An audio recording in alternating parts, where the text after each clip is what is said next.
Doctor आशीष दीक्षित जी। महाराज जी, आपके चरणों में कोटि कोटि प्रणाम। महाराज जी, मेरे जीवन में अपार संघर्ष के बाद भी आपके सानिध्य में आकर परम सुख प्राप्त हो रहा है। मैं जब से अपनी क्लिनिक के टेबल पर जाता हूं, वहां आपकी तस्वीर रखी है, मुझे बहुत आत्मबल मिल रहा है। प्रभु जी, एक चिकित्सक होने के नाते मैं पूर्ण निष्ठा से अपना कर्म कर रहा हूं और सामाजिक जीवन में मुझे बहुत सफलता भी मिल रही है। प्रभु जी, मैं केवल ईश्वर में आस्था रखकर अपने मरीजों को श्रेष्ठ लाभ देने के उद्देश्य से जीवन जीना चाहता हूं, लेकिन जीवन के कई ऐसे घटना चक्र हैं जो जीवन में निराशा प्रदान करते हैं। मन विचलित हो जाता है। प्रभु जी, मैं जिम्मेदारियों से भाग भी नहीं सकता और जिम्मेदारियों के साथ नहीं, नकारात्मक पैदा। निराशा देखो, निराशा तब होगी ना जब आप आशा करोगे। आशा ही परमम दुखम, नैराश्यम परमम सुखम। यही तो रात से नहीं समझ में आ रहा है। आशा ही परमम दुखम, नैराश्यम परमम सुखम। आशा एक राम जी से, दूजी आशा छोड़ दे। नाता एक राम जी से, दूजा नाता तोड़। बिल्कुल सरल भाषा में समझो। प्रभु की शरण में हो तो ज्यों ज्यों राखत हो, त्यों त्यों रहियत हो हे हरि। आप जैसे रख। फिर हमें दुख किस बात का? अगर हमें कोई गाली दे रहा है तो हमारे पूर्व पाप नष्ट कर रहा है। जो हमें दंड भोगना पड़ता वो कटु वचन से दूर कर रहा है। कितना बढ़िया, सुन लिया बस खत्म। वही दंड भोगना पड़ता। जो निंदा कर रहे हैं, अपमान कर रहे हैं, जैसे कोई किसी ने कहा, आप कहते हो सहो, अगर हम सहेंगे तो बढ़ता चला जाएगा, तो तुम रोक लो। तुम रोक लो। अभी तुम शुरू करोगे, जेल जाओगे, जीवन भर बंदी बन करके दुख भोगोगे। और तुम चुप रहोगे ना तो उसका कर्म उसे नष्ट कर देगा। तुम्हारे नष्ट करने की जरूरत नहीं है। अवश्य में भोक्तव्यम कृतम कर्म शुभाशुभम। वो अशुभ कर्म कर रहा है ना, तुम बचाओ अपने आप को। उसको दंड उसका कर्म दे देगा, किसी और को देने की जरूरत, तुम्हें देने की जरूरत नहीं। शांत रहो, गंभीर रहो। भगवान सबका भरण पोषण करते हैं। अपने कर्तव्य में कायरता मत रखो। जैसी परिस्थिति आवे उसमें निराश मत हो। आगे बढ़ते चले जाओ। देखो, ये पक्का समझो, चाहे कोई कितना भी धर्मात्मा हो, रात आएगी। रोक सकेगा? पर लाइट के द्वारा तुम अपने प्रकाश में जी सकते हो।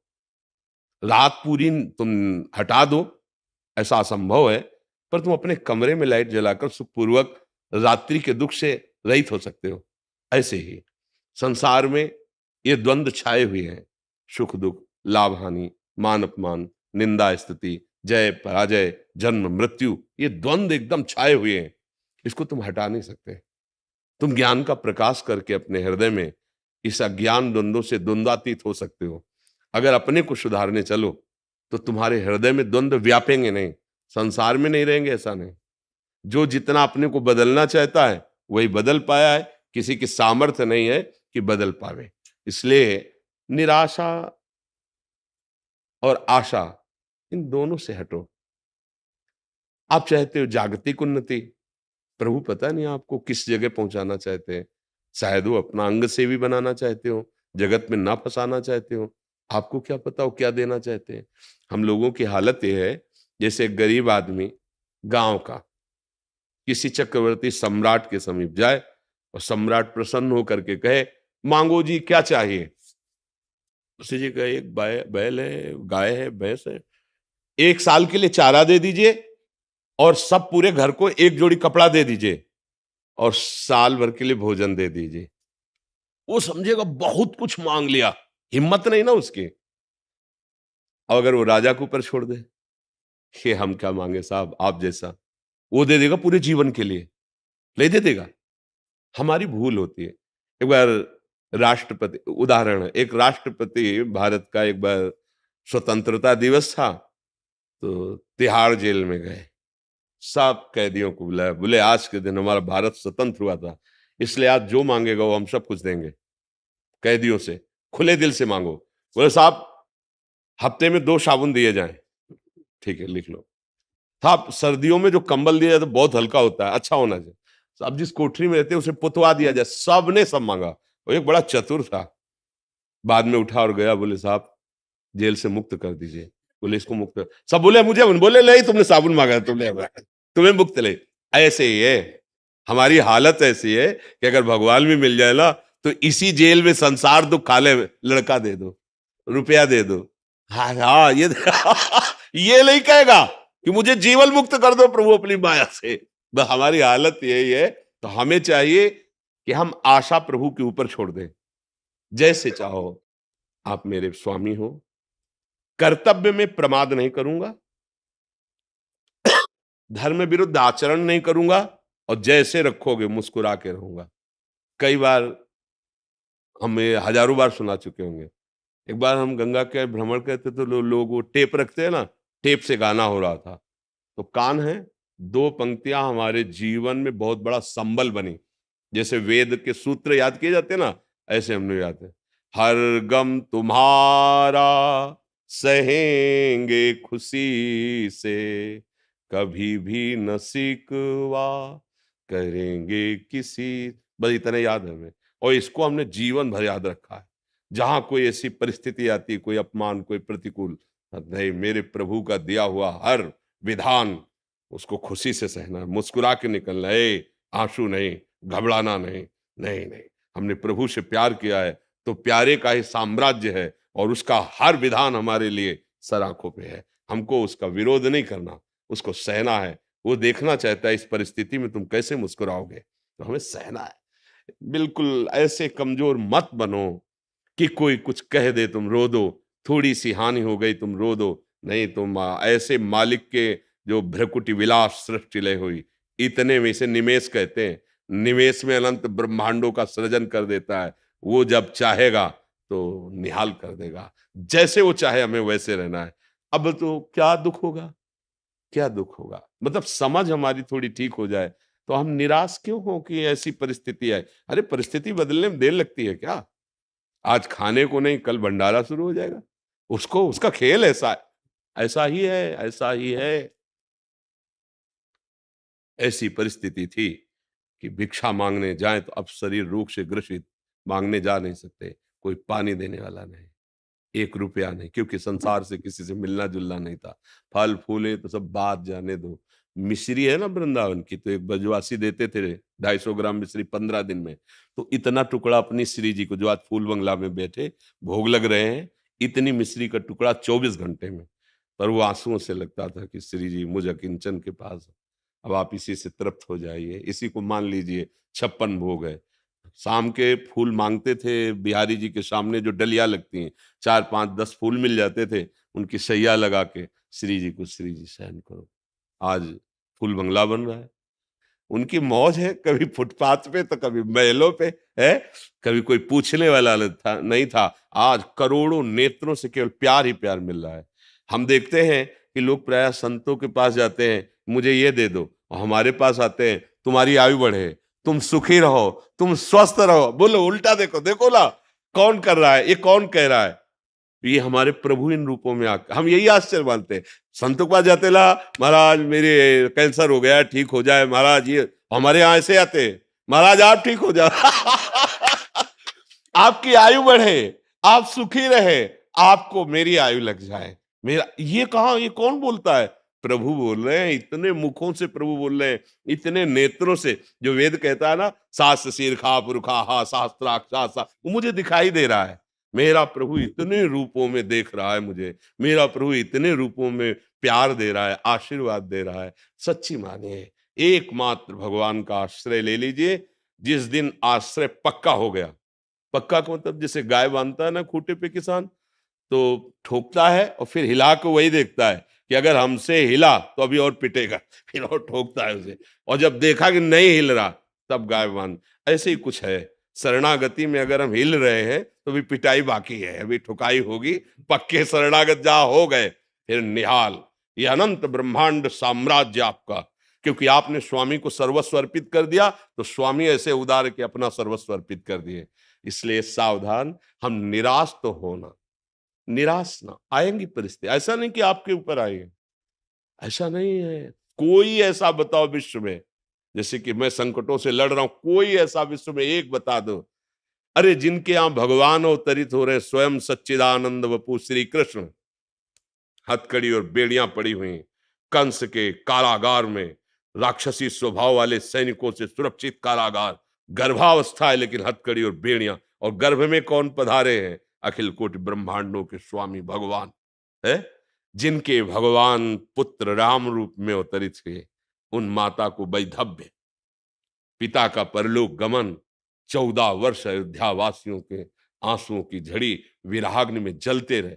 भाई देखो भगवान अवतरित हुए, देखो ना, नंगे पैर वनवास प्रभु का, सीता जी का हरण, रावण से। आप देखो ना जीवन, तुम्हारा संघर्ष क्या है? अपने लोग कह देते हैं ना कि भाई हमारा बहुत संघर्ष। आपका क्या संघर्षमय जीवन है? आप घर में तो रह रहे हो, प्रभु को घर में भी रहने नहीं दिया। 14 वर्ष का वनवास सरकार को, प्रिया श्री आजू के साथ, जहां फूल न चुभ जाए ऐसे चरणारविंद, वहां कंकड़ और पथरीली भूमियों में, जंगल में जहां काटे, वहां प्रभु विचरण कर रहे हैं। इसलिए धैर्य धारण कर, हम प्रभु के बच्चे हैं, हमें कभी घबराना नहीं और धर्म त्याग नहीं करना। धर्म से चलो, नाम जप करो, आप देख लोगे। हम ये नहीं कहते कि तुम्हारा पति बन जाओगे, हम ये कहते हैं कि तुम ऐसे धनी हो जाओगे कि चाह नहीं रह जाएगी। सबसे बड़ा धनी कौन? जिसकी चाह ही नहीं है। नहीं तो कोई 1 लाख की मांग करता, कोई 1 करोड़ की मांग करता, कोई 1 अरब की मांग करता, तो सबसे बड़ा भिखारी कौन हुआ? 1 अरब वाला हुआ ना। वो कहते हैं 1 रुपया वाला, जो 1 रुपया मांग रहा है ना, बोले बड़े भिखारी है। नहीं नहीं, भिखारी वो तो छोटे हैं, आप बड़े भिखारी हो। आपको 1 अरब चाहिए, वो 1 रुपये में संतोष कर लेगा, तुम्हें 1 अरब में संतोष रहे। धैर्य पूर्वक विवेक के द्वारा समझो, हम प्रभु की कृपा से संतुष्ट हो जाएं, चाह मिट जाए, आनंद हमारे हृदय में उल्लसित हो रहा है। किसी बाहरी वस्तु और क्रिया से जो आनंद प्राप्त होता है वो आनंद नहीं है, वो आनंद कोश से है। और जो आनंद सच्चिदानंद स्रोत से प्रकट होता है वो अबाध होता है, कभी बाधित नहीं होता। ज्ञान मार्ग में है जो जो आनंद कोश का बात कर दे, वो आनंद सिंधु स्वरूप की तरफ बढ़ता है। अभी तो हम जरा सा कुछ सात्विक भाव आया तो उसका आनंद, कभी विषय आनंद। तो धैर्य पूर्वक चले, निराश न। डॉक्टर अरुणेश कृष्ण शास्त्री जी, श्री रामानुजा गौरी गोपाल संस्कृत गुरुकुलम के प्रधानाचार्य। महाराज जी, आपके चरणों में कोटि कोटि प्रणाम। महाराज जी, वास्तविक कल्याण का मार्ग क्या है? सब साधन कर यह फल सुंदर, प्रभु पद पंकज प्रीति निरंतर। अनन्य चेताः सततम यो माम स्मरति नित्यशः, तस्याहं सुलभा पार्थ नित्य युक्तस्य योगिनः। संयम नियम फूल फल ज्ञाना, हरिपद रति रस वेद बखाना। गोस्वामी जी कहे समस्त साधनों का, मनुष्य जीवन का एक फल है कि ये ज्ञान हो जाए, देह भाव रहित, मन और इंद्रियों की विलासता से रहित, द्वंद्वातीत हमारा स्वरूप है। इस ज्ञान का रस है कि सब स्वरूपों का जो परम प्रकाशक है, सबकर परम प्रकाशक, जो जिसे परमात्मा कहा गया है, आत्मस्वरूप जो परमात्मा स्वरूप है, उसमें प्रेम हो जाए, जिसे ज्ञानी जन आत्मरति कहते हैं, भक्तजन कृष्ण रति कहते हैं। प्रेम ही समस्त साधनों का फल है और उसका सहज साधन है अखंड स्मृति। यस्य स्मरण मात्रेण जन्म संसार बंधना विमुच्यते, नमस्तस्मै विष्णुवे। अब इस स्मरण को जागृत करना बड़ा कठिन है। बातें तो कर लेना बहुत सरल है, क्योंकि मना कष्टानि इंद्रियाणि प्रकृति स्थानि कर्षति, एक दिन से नहीं, अनादिकाल से इनका प्रवाह विषयों की तरफ ही है। अब अहो भाग्य, धन्य भाग जो गुरु कृपा पात्र बन करके इनके प्रवाह को मोड़ दे। जो भगवत विमुख है उसे भगवत सन्मुख कर दे। यही मोड़ना ही साधना है। शब्द स्पर्श रूप रस गंध, इन 5 तन्मात्राओं में ये इंद्रियां सदैव भोग सुख मन के साथ खोजती रहती है। कभी आज तक इनको तृप्ति नहीं हुई, ना होगी, क्योंकि है ही नहीं। जो सुख है वो स्वरूप में है, जो हमारा स्वरूप है, आत्म स्वरूप। अगर ज्ञान मार्ग से न समझे तो भक्ति मार्ग से, जो हमारा अंशी है प्रभु, बिल्कुल सहज सरल है। देखो जिसे कहते हैं हम कैसे माने कि भगवान है, हम भगवान के हैं, कैसे माने, क्या प्रमाण है आपके पास? अध्यात्म कोई प्रमाण की वस्तु है क्या? वो अनुभव की वस्तु है, अनुभूत विषय। वो कोई प्रकृत राम अतर्क बुद्धि मन बानी, जो मन बुद्धि के अतर्क है उसे कैसे हम प्रमाणित करें? पर पिता का ये पुत्र है तो उसमें कुछ गुण मिलते होंगे, स्वभाव मिलता होगा, तो पहचाना जा सकता है कि तुम अमुक के लड़के हो क्या?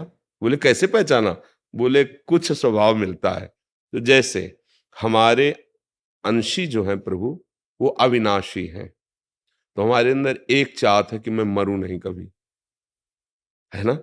सबके अंदर है ना, मैं मरूं नहीं, इसका मतलब मैं प्रभु का अंश हूं। दूसरी बात, हमारे प्रभु आनंद राशि है, हमारे अंदर ये चाहत है कि मुझे कभी दुख न मिले, सदैव आनंद ही आनंद, है ना चाहत सबके अंदर? तो हम है ना प्रभु के अंश। तीसरी बात है कि हर परिस्थिति में मैं शांत रहूं, नहीं, शांति में, ये दुनिया प्रपंच छोड़ो, कुछ मिनट तो यार शांत रहने दो, शांति की चाह है, क्योंकि हमारे जो प्रभु है ना, शांताकारम, तो है ना हम प्रभु के अंश, क्योंकि हमें शांति चाहिए। चौथी बात, हम सबसे बड़े बनना चाहते हैं, नहीं बनना चाहते? विद्वान तो सबसे बड़े विद्वान, पहलवान तो सबसे बड़े पहलवान, और चोर तो सबसे बड़े चोर, हिंसक तो सबसे बड़े हिंसक, मतलब जो जहां है वो सबसे बड़ा बनना चाहता है। क्यों? क्योंकि सबसे बड़ा जो है उसका वो बच्चा है प्रभु का, अजय अविनाशी अद्वितीय, उसी का वो अंश है, इसलिए उसके अंदर आता है मैं सब पर विजय पाऊं, जिस डिपार्टमेंट में हूं जाऊं, सबसे बड़ा बन जाऊं। ये कुछ लक्षण ऐसे बताते हैं कि तुम प्रभु के अंश हो। बोलो सबकी मांग है ना, ये पूरा प्रयास इसी के लिए है कि नहीं? ये चार बातें अपने जीवन में देखो, सबका प्रयास, विद्वान मूर्ख बेविचारी इंद्रिय जीत, जो भी जहां भी जैसा भी, ये चार बातें सबकी मांग है। मैं अविनाशी हो जाऊं, मरूं नहीं, मुझे कभी दुख न मिले, सदा आनंद में रहूं, मैं कभी अशांत न हूं, शांति प्राप्त हो, और मैं सबसे बड़ा बन जाऊं, है ना? ये चारों बातें प्रमाणित करती हैं कि मैं भगवान का बच्चा हूं, क्योंकि ये भागवतिक लक्षण है, और अनुभव करो तुम्हारे अंदर ये है कि नहीं है, इसका मतलब तुम भगवान के अंश हो। और ये चारों बातें जगत में नहीं मिलेंगी, ये जगदीश में मिलेंगे।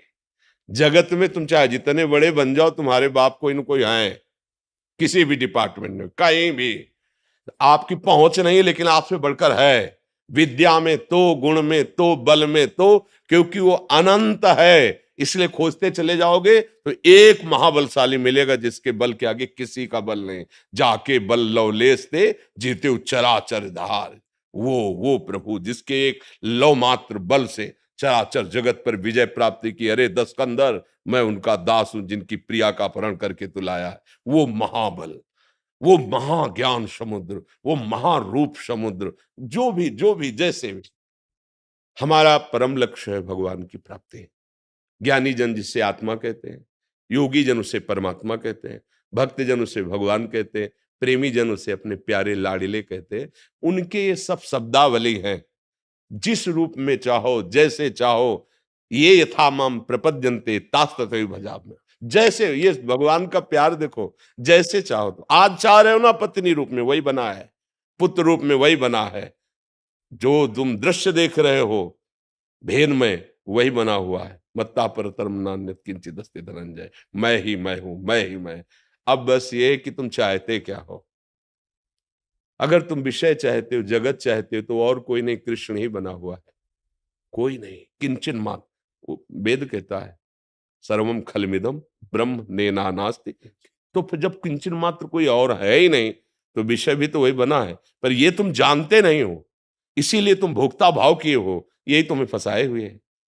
इसलिए मन वचन कर्म से गुरुजनों का आश्रय लेकर उनके अमृतमय वचनों का हम आदर करते हुए श्रवण करें, मनन करें और आचरण में उतारें, तो परम लक्ष्य की प्राप्ति निश्चित, क्योंकि वो है, प्राप्त है, केवल अनुभव करना है। सच्ची बात, उसको उपजना नहीं, कोई साधना की उपज नहीं, परमात्मा ज्ञान या परमात्मा प्रेम, वो है। जैसे प्रेम है, वही प्रेम हमारा देह में है, देह संबंधियों में है, भोगों में है। भगवान का प्रेम कैसे जागृत होता है? सबकी ममता ताग बटोरी, वो मम पद मन ही बांध पर डोरी, वही प्रेम है ना, वही बिखर गया असत में तो राग कहा गया, मोह कहा गया, आसक्ति कही गई, लेकिन वही समिट गया प्रभु की तरफ तो अनुराग कहा गया, प्रेम कहा गया। कोई अलग चीज नई उपजती नहीं साधना से। जो तत्व ज्ञान है, जो तत्व है, जिसको हम भूले हुए हैं, उसी की स्मृति आ गई। नष्टो मोहा स्मृति लब्धा तत्प्रसादान में। कोई नई चीज तो नहीं हुई ना। पूरी गीता सुनने के बाद कोई नई चीज उपजी क्या? नहीं। जो अंधकार कोहरा था भगवान के वचन रूपी सूर्य के प्रकाश से नष्ट हुआ तो स्मृति हो गई। किसकी? अपनी स्मृति हो गई, अपने स्वरूप की पूर्व स्मृति से ही विद्यमान थी, है। जो पूर्व से ही विद्यमान थी, हाँ, उसकी स्मृति उसकी स्मृति, उसी का अनुभव हो गया। साधना से कोई नई वस्तु प्राप्त नहीं होती है। हाँ, जिसको हम भूले हुए हैं। जासु कृपा सब भ्रम मिट जाई, गिर जासु कृपाल रघुराई। गुरु प्रसन्न साव अनुकूला, और मिटी सकल कल्पित भय सूला। जो कल्पनात्मक भय था रस्सी में सांप का, वो भय नष्ट हुआ। न सांप पहले था, न वर्तमान में है, न भविष्य में रहेगा। केवल माना हुआ हमारा भय वो छूट गया, वो रस्सी ही थी। ऐसे ही जैसे स्वर्णकार कुंडल के अलग पैसे नहीं देगा, हार के अलग पैसे नहीं देगा, कंगन के अलग पैसे नहीं देगा, वो वजन में सोने के पैसे देगा। कितना सोना है? 5 तोला। बोले कंगन अलग है, हार अलग है, अंगूठी हमको इससे मतलब नहीं है। हमको सिर्फ स्वर्ण से मतलब। हमारे तराजू में स्वर्ण है और उसकी पेमेंट लो, क्योंकि वो स्वर्ण देखता है, आकार नहीं देखता। ऐसे ही जो ज्ञानी है वो शब्द में एक तत्व देखता है।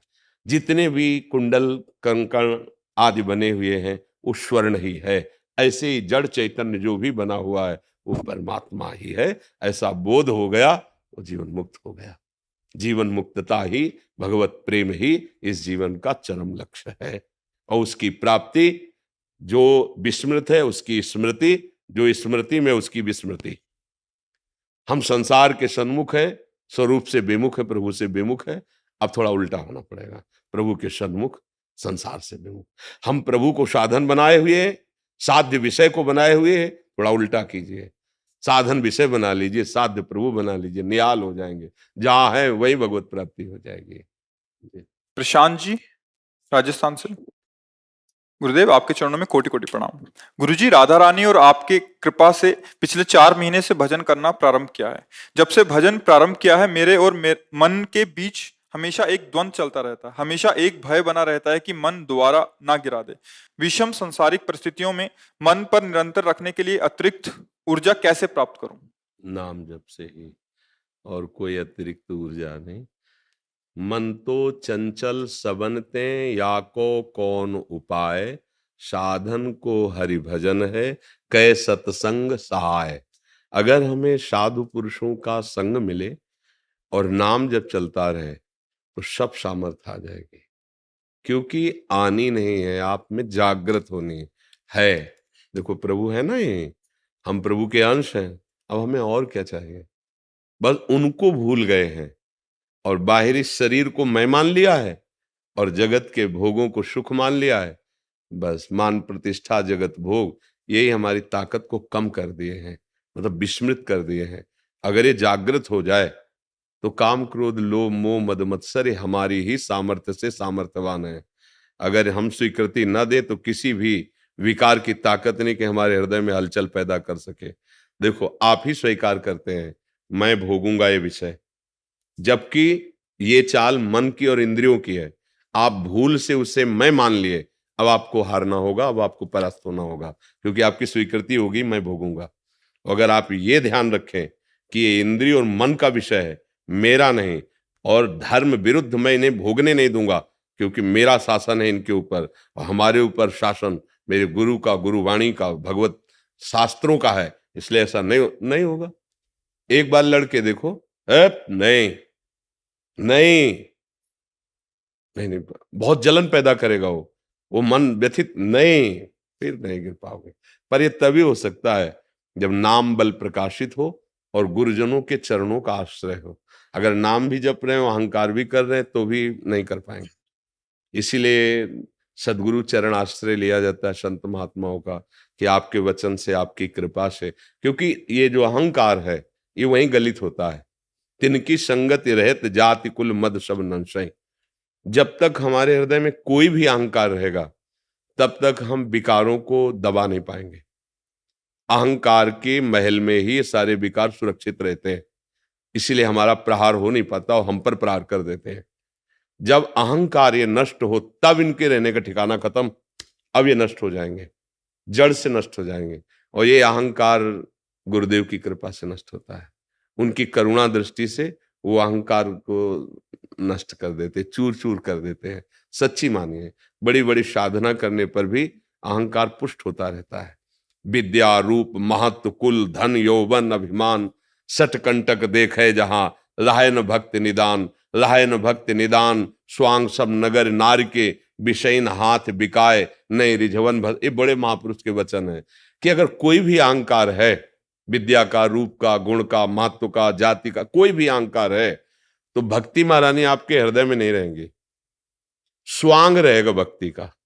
और वो स्वांग विषयी पुरुषों, धनी पुरुषों को रिझाने के लिए होगा, ना कि श्री हरि को। भरतार माने होता है हरि। जैसे वैश्या श्रृंगार करती विषयी पुरुषों को आकर्षित करने के लिए, ऐसे भक्ति का स्वांग होगा तुम्हारा धन मान प्रतिष्ठा के लिए, ना कि हरि के रिझाने के लिए। विषयीन हाथ बिकाए नहीं रिझवन भतार के। भरतार कहते हैं प्रीतम पति हरि को। तो ये अहम जो है जब तक है तब तक हमको ये परास्त करता रहेगा। इसीलिए भगवान के प्रेमी जन, इनका चिंतन, इनकी शरणागति, इनके मुख से निकले वचन वही सामर्थ्य दे रहे हैं। ऐसा मानो जैसे आप कह रहे 4 महीने से मैं भजन, तो मुझे आपके वचनों ने भजन में लगने की प्रेरणा भी दी और सामर्थ्य दी और विषयों को देखने की सामर्थ्य दी। मन कब विषयों में जाता है ये सामर्थ्य दी, तो अब आगे जीतने की भी सामर्थ्य दे देंगे। मुझे चिंता क्या करनी, अभी निश्चिंत हो जाओगे। कोई भला आदमी तुम्हें निमंत्रण दे, चाहे वो फोन से दे, चाहे चिट्ठी भेज दे, चाहे स्वयं कोई आदमी भेज दे, समझना बात। अब आप आ गए उसके निमंत्रण में, उसने पत्तल बिछा दिए, दोना डाल दिए। अब आप चिंतित हो रहे हो कि कब रसगुल्ला आवे, कब सब्जी आवे, कब। धैर्य रखो, वो धर्मात्मा, उसने अगर निमंत्रण दिया है, दोना पत्तल डाल दिए है, तो तुम्हें भूखा नहीं उठने देगा, वो पवाएगा। ऐसे ही संसार सागर में हम फंसे हुए थे, उस अव्यक्त परमात्मा की कृपा से वाणी रूपी निमंत्रण पहुंचा, आओ परमार्थ में, चलो परमार्थ में। अब दोना पत्तल भी बिछ गए, ये नहीं करना चाहिए, ये करना चाहिए, ऐसे करने से परमानंद मिलता है, ऐसे करने से दुर्गति होती है, दोना पत्तल बिछ गए। अब परमानंद का भोग भी वो पवा देगा। हमें बिल्कुल निश्चिंत रहना है। करो सदा तिनके रखवारी, जिम बालक राखे महतारी। पर हमें थोड़ा युद्ध करना होगा। ना ना ना, व्यतिरेक नहीं नहीं, ये शास्त्र विरुद्ध है, गुरु की आज्ञा के विरुद्ध है। तू चाहे जलाए नहीं, मार भी दे मुझे, तो मैं ये नहीं करूंगा। बस जीत गए, बस यही जीत गए। वो तुम्हारी सामर्थ्य से सामर्थ्यवान है, तुम्हें मार नहीं सकता, तुम्हें जला नहीं सकता। तुम जब तक दस्तखत नहीं करोगे, कोई भी विकार तुम्हारे हृदय को परास्त नहीं, क्षुब्ध करेगा, परास्त नहीं कर सकता। ये बात समझना है। नाम का बल और विवेक दो इस संसार समुद्र से पार कर देंगे। होए विवेक मोह ब्रह्मभागा, तब सब विषय विलास विरागा। और नाम जब ऐसी सामर्थ्य है कि किसी भी विकार की ऐसी जोर की टक्कर नहीं होगी कि आप गिर जाओ। सहने की सामर्थ्य, सहत सहत बाढ़े भगत गृह तन गुरु हितगार। ऐसा नहीं है, आप में बहुत सामर्थ्य है, बस उसको जागृत कीजिए और चिंता मत कीजिए। समझ रहे हैं आप? कोई संशय जी? हरिकृष्ण वाजपेयी जी कानपुर से, सादर प्रणाम पूज्य गुरुदेव। महाराज जी, ठाकुर जी ही सबके हृदय में वास करते हैं, वे ही हर जीव को नियंत्रित करते हैं, परंतु ना चाहते हुए भी मनुष्य पाप क्यों कर देता है? ठाकुर जी वास करते हैं, पक्का वास करते हैं, लेकिन अपने हाथ में डोरी नहीं लेते हैं। पूरी की पूरी डोरी दे दी। सबका रथ थोड़ी ठाकुर जी हाँकते हैं, अर्जुन का रथ हाँकते हैं। अर्जुन कौन? देखो, तब तक नहीं बोले, चुपचाप मौन सारथी की तरह बैठे रहे। जब उन्होंने प्रभु से उतर के रथ से और प्रणाम किया और कहा, कार्पण्य दोषो पहत स्वभावा प्रच्छामि त्वाम धर्म सम्मूढ़ चेता। मैं मूढ़ चित्त कायरता रूपी दोष से युक्त हो रहा हूं। शिष्यस्ते हम साधिमाम प्रपन्नम, मैं आपका शिष्य हूं। तब भी भगवान नहीं बोले प्रपन्नम, मैं आपका शरणागत हूं, आपके सिवा मेरा कोई नहीं, हे कृष्ण परम श्रेय क्या। तब बोले प्रभु। तो जब तक शरणागत नहीं होगे, अपने में कुछ ज्ञान रखोगे क्या कह रहे? कार्पण्य दोषो प्रहत स्वभावा पृच्छामि त्वाम धर्म सम्मूढ़ चेता। मेरी चित्त वृत्ति मूढ़ हो रही है प्रभु, मैं अपने स्वभाव से क्षत्रिय धर्म से गिर रहा हूं, मेरे में कायरता रूपी दोष आ रहा है प्रभु। मेरी अब कोई सामर्थ्य नहीं रहेगी कि मैं समझ पाऊं कि मेरा कल्याण किसमें, इसलिए मैं आपकी शरण में हूं, आपका शिष्य हूं। अब आप शुरू हो गए, रथ भी हाँक रहे हैं, वो अंदर भी सारथी बन के बैठ गए। उपदेश पूरा करके मोह का नाश कर दिया। सबके हृदय में भगवान बैठे हैं। गोस्वामी तुलसीदास जी लिख रहे हैं, सबके हृदय अछत अविकारी, सकल जीव दीन दुखारी, तहां वेद यस कारण राखा, भजन प्रभाव संत श्रुति भाखा।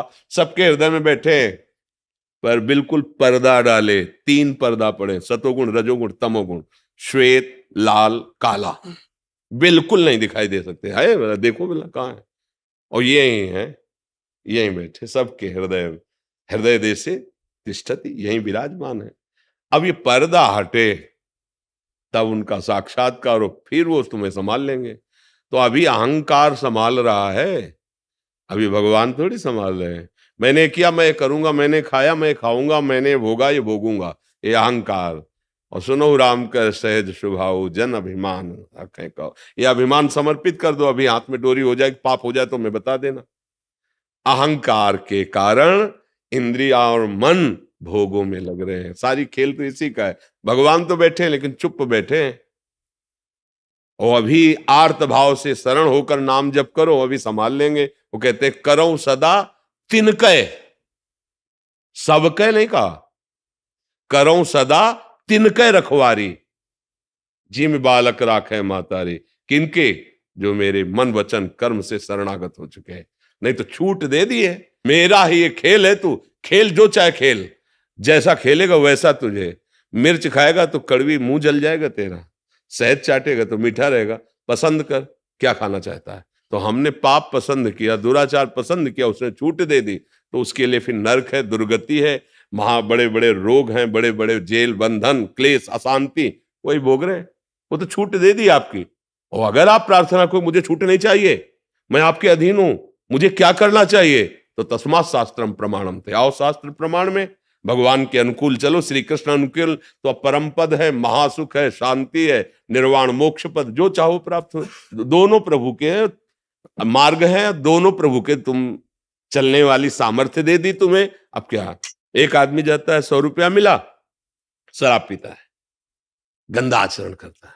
एक आदमी जाता है भोजन खरीद के भूखों को बांट देता है, या किसी बीमार की सेवा में लगा देता है। अब पिता ने दोनों को 100 रुपए दिए थे, लौट के पूछा तुमने कहां खर्चा किया। अब अगला पैसा उसको मिलेगा। वो पुत्र है पर उसको नहीं देंगे, गलत जगह प्रयोग किया तुम, हाँ ये लो, अब 1000 लो। अगर 1000 सही जगह प्रयोग कर 1 लाख लो। मेरा मालिक लक्ष्मीपति है, बढ़ाता चला जाता है। हम लोग उनकी सामर्थ्य का, उनके द्वारा दिए हुए बुद्धि का, उनके द्वारा दिए हुए सुविधा का दुरुपयोग कर रहे हैं, इसीलिए हटाता चला जा रहा है। पुत्र हो लेकिन तुम बड़े उपद्रवी हो, तुम दंड के अधिकारी हो, दंड भोगो। अगर आपको कहीं लगता है कि मैं निर्णय नहीं कर पाऊंगा क्या सही क्या गलत, तो फिर जो सभी तावा शरणाई रखियो ताय प्राण। अगर भयभीत होकर मेरी शरण में आ गया तो मैं उसे प्राण के समान रखूंगा। भगवान के वचन है। देखो निर्वाह कर रहे हैं अपने जितने संत महात्मा, भगवत मार्ग कैसे निर्वाह कर रहे हैं। भरोसे पे रहो, श्रद्धा विश्वास दृढ़ रखो, तो वो प्रभु तुम्हारी गाड़ी के ड्राइवर बन जाएंगे, सारथी बन जाएंगे। और अहंकार करोगे तो फिर नहीं बनेंगे। वो आए अंदर ही बैठे देख रहे हैं, जो तुम कर रहे हो तुम्हारे साक्षी हैं, उनको वो तुम्हें भोगना पड़ेगा। अवश्य में भोक्तव्यम कृतम कर्म शुभाशुभम। शरण में हो गए, मिटा दिया शुभ अशुभ और परमानंद की प्राप्ति करा दी। शरण निरापद पद रमित, सकल अशुभ शुभ नंश, शुभ और अशुभ दोनों का विनाश कर दिया और परमानंद प्रदान कर रहे हैं। कभी आप भगवान का भजन करके भगवान के आश्रित होकर देखिए, तुम दूसरों को उपदेश करने लगो, भूल के भी पाप मत करना। तुम्हारा हृदय कहने लगेगा, जलाने लगेगा हृदय पाप की बात सोचने में। थोड़ा भजन करके तो देखो। नहीं आप बोलो अभी 4 महीने से भजन की बात आपने कही और आपके अंदर प्रश्न आ गया ना कि हृदय मन जो है तापित करता है, विषयों की तरफ जाता है, कैसे उसको रोके। आ गई ना बात, और भजन बढ़ाओ, और जितना भजन बढ़ेगा, रोकने की बात नहीं, खुद शरणागत हो जाएगा, मन आपके अधीन हो जाए। भजन में बहुत बड़ा बल है। इसलिए भैया, जब तक हम भगवान का आश्रय नहीं लेते, तब तक भगवान की आड़ में अहंकार वासनाओं का खेल खिलाता रहता है। वो कहता उनकी सत्ता के बिना पत्ता नहीं हिलता। तो भैया, तो आप ये भी समझ लो कि उन्हीं की सत्ता में नर्क बना हुआ है, उन्हीं की सत्ता में बड़े बड़े रोग बने हुए, उन्हीं की सत्ता में बड़े बड़े कानून बने हुए। जब डंडा चलेगा ना, तो उन्हीं की सत्ता से पत्ता हिल रहा है, डंडा वाला। जब डंडा चल रहा है ना, तो उन्हीं के साथ अब राजी रहो ना। तब हे भगवान ऐसा क्यों कर दिया? क्योंकि तुमने जब किया तब भगवान की याद की थी क्या? तब तो अब चतुराई बहुत है, चतुराई बहुत है बुद्धि में, लेकिन पापाचरण करने की, पापाचरण से बचने के लिए ही है। यही तो बात है। अगर उनको समझाने की कोशिश करो तो बड़े चतुर बनते हैं। अपने दोषों को छुपाने की, अरे नहीं, दोष नष्ट करने के लिए बुद्धि होती है। विवेक धारण करके दोषों का त्याग करो। पर अपने लोग क्या करते हैं, चोरों को अपने अंदर घर में बड़े गुप्त स्थान से छुपाते। हम लोग इतने चतुर हैं कि अपने नाश करने वाले गंदे विचारों को बड़े छुपा के रखते हैं। अगर कहीं अच्छा विचार कोई हो गया, स्वप्न में भी कोई अच्छा काम हो गया, एक से कहना चाहते हैं कि अमुक दिन स्वप्न आया था और मैंने ऐसा ऐसा ऐसा। जागृत में अगर कहीं फूल माला किसी को चढ़ा दी है, तो दो चार संतों को अगर आपने कहीं दो चार पेड़े भी दे दिए हैं, तो आप यही कहेंगे वृंदावन गए तो संतों की भंडारा किया था, साधु से मतलब बढ़ा के। और जो अंदर गंदा नाश करने वाले हैं, उनको बिल्कुल छुपा के। तो बुद्धि कहां चतुर है? गंदे लोगों को अंदर रखोगे तो गंदगी ही बढ़ेगी। ये गंदे विचार गंदे लोग की तरह है, काम क्रोध लोभ मोह मद मत्सर। तू कामी पुरुष है। नहीं नहीं, मैं कामी कैसे हो सकता हूं? छुपा लिया ना। नहीं नहीं, हाँ प्रभु आपकी दृष्टि बहुत सही है। मैं जिसे आज तक मित्र समझ रहा था, दुश्मन की तरह मेरा नाश कर रहा था। प्रभु इसको कैसे मिटाऊं? अब बताओ, मेरे घर में आ गए हैं, कैसे मिटाऊं? ये है हृदय रूपी घर में काम क्रोध लोभ मोह मद मत्सर। ये इनका आतंक छाया, आज से नहीं, बहुत समय से। अब निकालना चाहोगे तो ऐसे निकल जाएंगे। जो दुष्ट स्वभाव वाले लोग को आप घर में रख लो किराए में, और 10-5 साल रह जाने तो फिर बताओ, आप निकाल के दिखाओ। वो आतंक मचा देंगे ना, वैसे ही आतंक मचाते हैं। अब भजन करना चाहते हैं और वो है गंदे विचार वाले, तो लड़ाई शुरू करते हैं। फिर क्या करे? जोरदार आदमी के हाथ में दे दे कि घर खाली करवाओ, ये ले पेमेंट। होता है ना उनसे बढ़ करके। तो या तो परिचय है तो देख करके ही खाली कर देंगे, नहीं तो पिट के खाली कर देंगे। तो सबसे जोरदार भगवान है। श्वास रूपी कीमत उनको दे दो। ये जो श्वास है, राधा राधा राधा राधा, सब खाली हो जाएगा हृदय। कोई काम क्रोध लोभ मोह मद मत्सर नहीं है। ये सब विकार नष्ट हो जाएंगे। आवागमन से मुक्त, परम शांत, परम सुख में हो जाएंगे। ये नीलेश जी, महाराष्ट्र से। महाराज जी, आपके चरणों में कोटि कोटि प्रणाम। गुरुदेव, आज की युवा पीढ़ी अध्यात्म के बजाय पश्चिमी सभ्यता संस्कृति को बढ़ावा दे रही है। हमें क्या करना होगा कि वो भारतीय संस्कृति सनातन धर्म के प्रति जो हम गौरव महसूस देखते करें? हैं, जो हम सुनते हैं, जो हम बोलते हैं, उसी का चिंतन होता है। जो हम चिंतन करते हैं, उसी का संकल्प बनता है। जो संकल्प बनता है, वैसी क्रियाएं होती हैं। हमारा देखना सुनना बोलना सुधरना चाहिए। अगर देखना सुनना बोलना नहीं सुधरा, तो हमारा चिंतन जो होगा वो गलत होगा। और गलत चिंतन में हमारा आहार और विहार दोनों गलत हो जाएगा। आहार मांस मदिरा अंडा ये सब खाना पीना, अभक्ष्य पदार्थ। विहार परिस्त्री गमन करना, गंदे आचरण करना। ये कैसे हुआ? पहले देखा, सुना, बोला, चिंतन किया, संकल्प बना, क्रिया हुई। मूल से सुधार हो जाए। हम गंदी बातें देखें ना, गंदी बातें सुने ना, गंदी बातें बोले ना, तो हमारा चिंतन शास्त्र सम्मत होने लगे, तो संकल्प अच्छी क्रियाओं का बनेगा।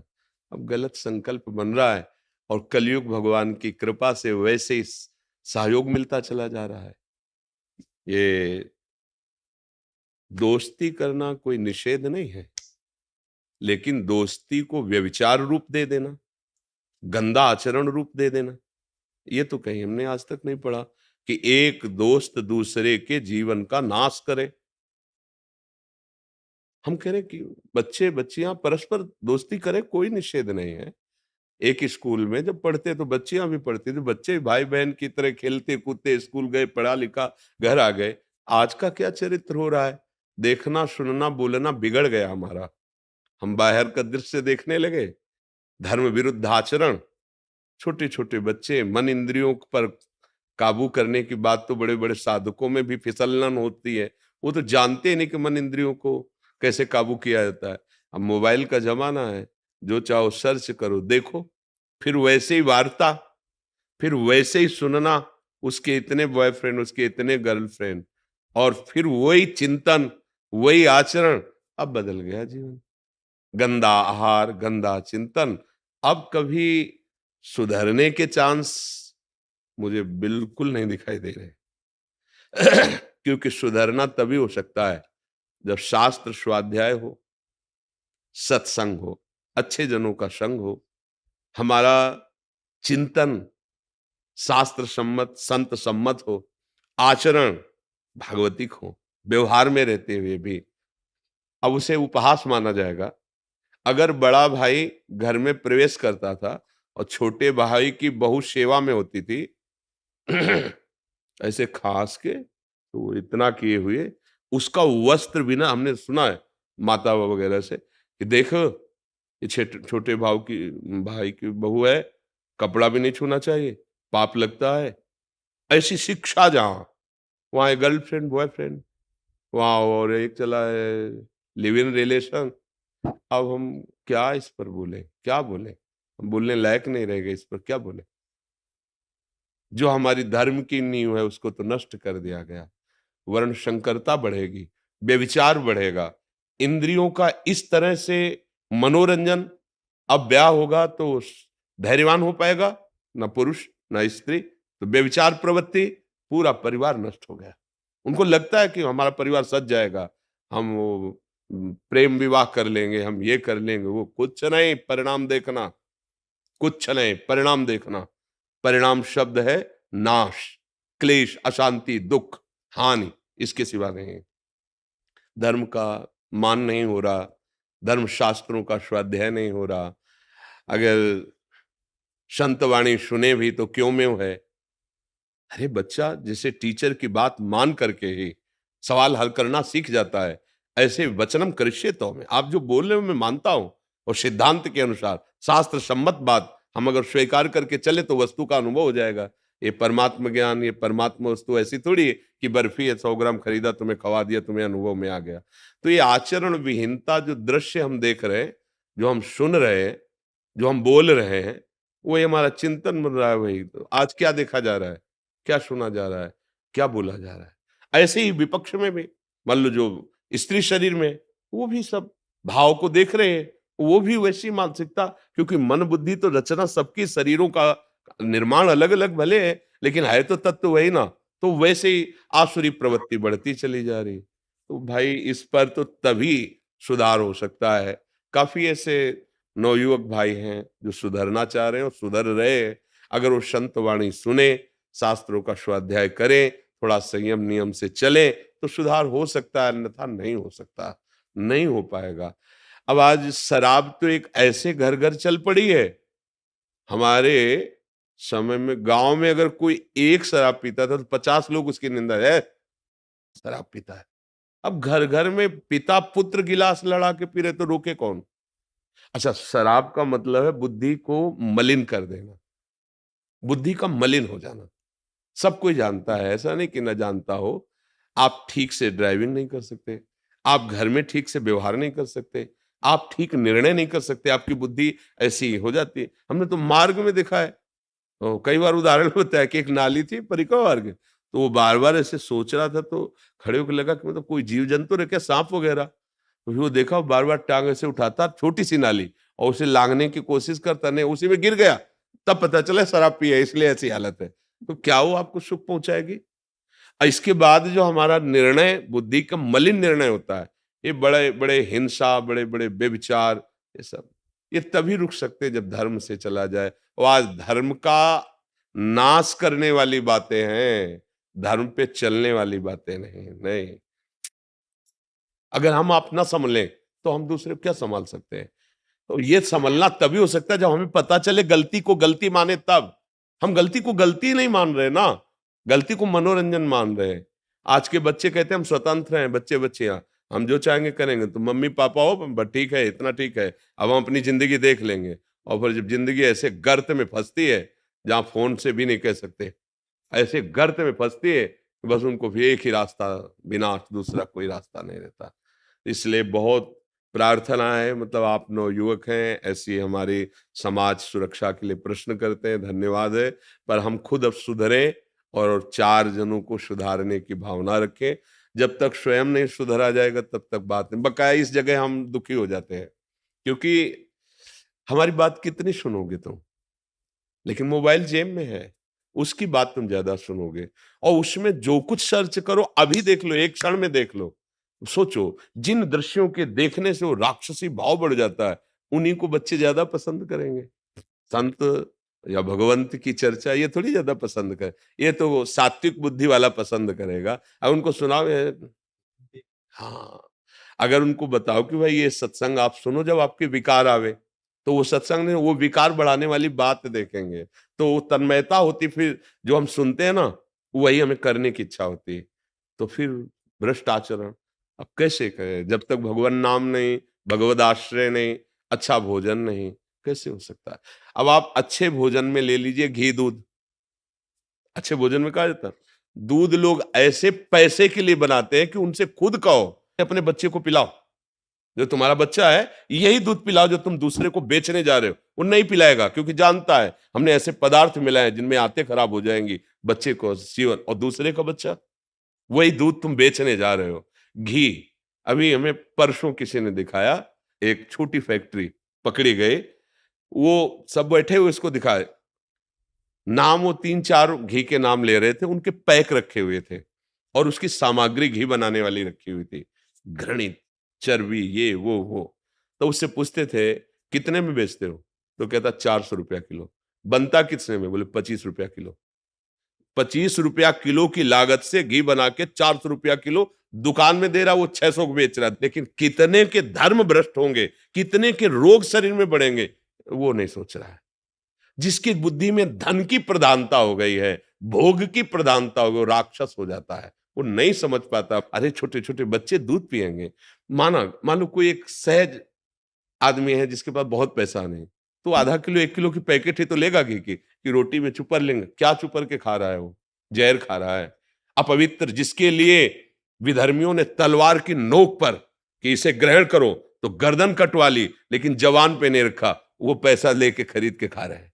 कैसे, मतलब इस विषय पर कैसे बोला जा सकता है। जब तक अपने लोग सुधार ना करें, हमारा समाज धन को प्रधान रख करके भ्रष्ट होता चला जा रहा है, भोगों को प्रधान रख करके भ्रष्ट होता चला है। जहां धन की प्रधान बुद्धि रखी जाएगी, भोगों की प्रधान बुद्धि रखी है, वहां राक्षसी बुद्धि आ जाती है, और राक्षसी बुद्धि कुछ भी करवा सकती है। आप देख रहे हो ना, उसी को कहा जाए कि तू अपने बच्चे को पिलाए दूध जो बना के बाजार में बेचने जा रहा है, वो नहीं पिलाएगा, क्योंकि जानता मैंने ऐसा ऐसा इसमें केमिकल मिलाया है। फिर दूसरों के बच्चों की हालत क्या होगी। उसी को खवाओ घी जो बना रहा है, वो नहीं खा, वो नहीं खाता, वो तो केवल बेचता है पैसे के लिए। ये सब बड़ा विचित्र है। भगवान कृपा करे, सबकी बुद्धि शुद्ध हो, नाम जप करे, तभी समझ में आएगा।